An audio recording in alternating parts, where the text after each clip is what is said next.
आज तक आपने चाइना को अपने सस्ते प्रोडक्ट्स, पूरे वर्ल्ड के लिए मैन्युफैक्चरिंग हब या फिर अमेरिका रशिया के बाद उभरता हुआ सुपर पावर के लिए ही जाना होगा। लेकिन इतिहास पर नजर डालें तो पाएंगे कि दुनिया में समय समय पर महामारियां फैलती रही हैं। इनमें से ज्यादातर महामारियों में एक देश का नाम कॉमन है और वो है चाइना।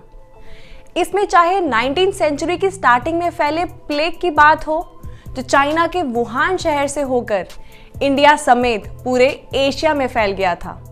उस टाइम के ब्रिटिश रूल इंडिया समेत पूरी दुनिया में 10 करोड़ लोगों की जान का कारण बन गया था। या फिर हो बात Asian flu, swine flu, bird flu, H1N1, SARS और अब कोरोना वायरस की, सारे के सारे वायरस चाइना से ही फैले हैं। अब ये सोच के दिमाग में सवाल तो जरूर उठ रहा होगा कि ऐसा चाइना में क्या है जो भी बीमारी चाइना ने फैलाई उसका कोई इलाज नहीं मिलता।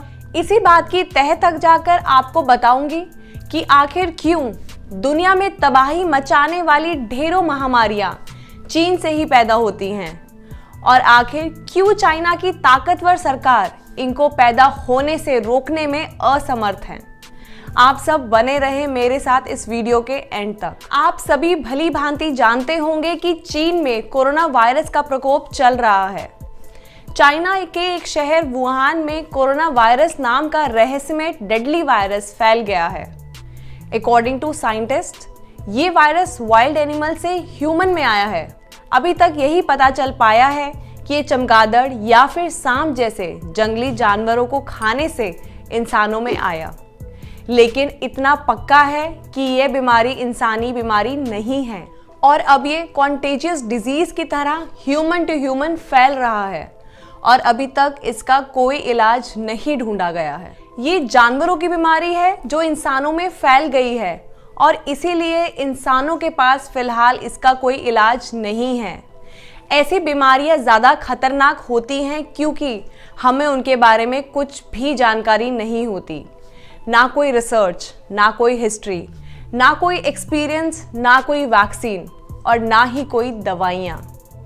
इंसानों की खतरनाक से खतरनाक बीमारी का इलाज करने के लिए हमारे पास एंटीबायोटिक है, स्टीरॉयड्स हैं, स्टेम सेल थेरेपी है और दूसरे बहुत सारे ऑल्टरनेटिव ऑप्शंस हैं। लेकिन जब जानवरों की बीमारी इंसानों के शरीर में आ जाती है तो उनके वायरस नई ह्यूमन बॉडी के न्यू एनवायरनमेंट में एकदम अलग ढंग से बिहेव करने लगते हैं। बहुत से मौकों पे वो इंसानी बीमारी के साथ मिलकर एक नई ही किस्म की बीमारी को जन्म दे देते हैं। इन हालात में ये वायरस करीब करीब लाइलाज हो जाते हैं।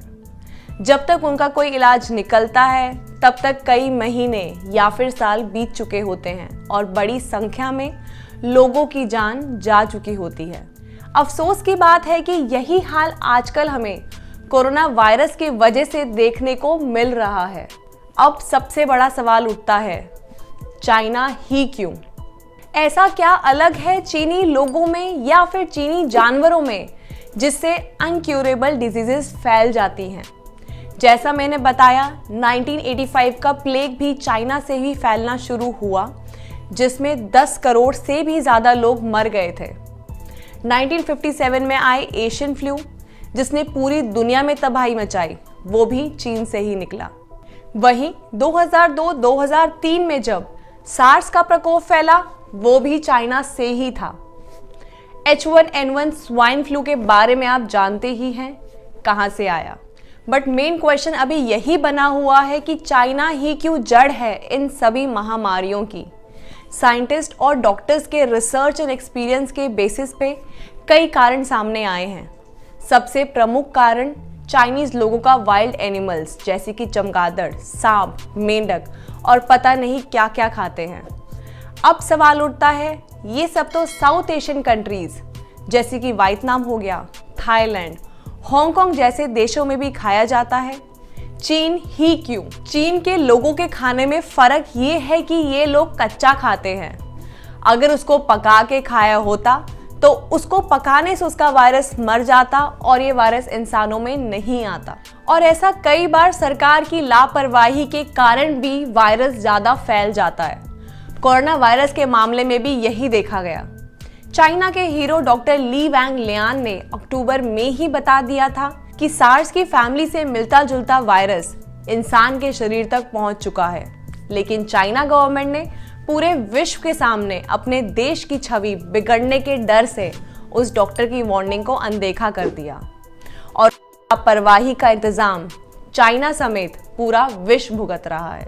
ऐसी सिचुएशन में अगर सरकार पहले सतर्क हो, जरूरी एहतियात कदम उठाए, चिकित्सा की अच्छी सुविधा मुहैया करवाए, तब भी हालत बेहतर हो सकती है। चाइना अपने ईगो का इशू ना बनाए और समय रहते WHO समेत दुनिया के सामने सिचुएशन से लड़ने में साथ देने का आग्रह करे, तो ऐसी महामारी से बचा जा सकता है। चीनी सरकार अगर सारी बात बताए, अपने लोगों को जागरूक करे, तब भी स्थितियां बदल सकती हैं।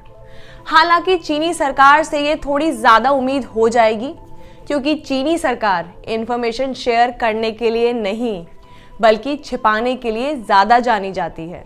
तो ऐसी सिचुएशन में हालत और भी नाजुक हो जाती है। किसी भी देश के नागरिक ऐसी सिचुएशन में बहुत बड़ी भूमिका निभा सकते हैं। क्या भारत तैयार है ऐसी आपदा से निपटने के लिए? आइए प्रार्थना करें चाइना की ये गलतियां पूरी दुनिया को ना ले डूबें। इसमें आप बहुत बड़ी भूमिका निभा सकते हैं इस वीडियो को ज़्यादा से ज़्यादा लोगों तक पहुंचाकर, ताकि कम से कम हम भारतवासी ऐसी महामारी से निपटने के लिए तैयार रहें। आपकी नज़र में कुछ ऐसा आइडिया या कुछ पॉइंट हो जो भारत सरकार को करना चाहिए, जो कारगर साबित हो सकता है, अपने विचार नीचे कमेंट करके हम सबके साथ ज़रूर शेयर करें। और हाँ, अगर वीडियो पसंद आई हो तो वीडियो को लाइक करें और मेरे चैनल को सब्सक्राइब करना ना भूलें।